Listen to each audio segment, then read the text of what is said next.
Hello guys! At today nga ay magpapagawa kami ng salamin. Dito lang din sa malapit sa amin, Santa Cruz. To exact, pumunta kami ng Carriedo. Doon, napakaraming mga pagawaan ng mga salamin. Tara, samahan nyo kami.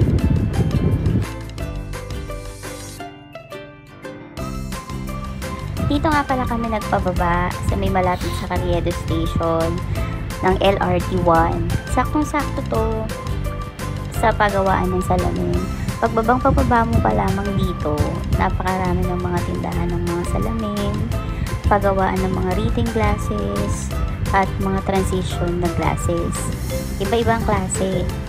Kahit saan ka lumingon, puro gawaan dito ng salamin. Kaya dinadayo talaga siya. At ito na nga, at hinahanap na namin yung nasa dyan sa amin, nagawa ng salamin. Maliit lamang yun. At suki na kasi doon yung kakilala namin. Kaya doon na kami didiretso ngayon. Medyo mainit nga lang, pero okay lang. At isubok na nila yung gawa. At ito na nga, nagutom na ang mga person after magpasukat ng salamin. At kain-kain muna tayo.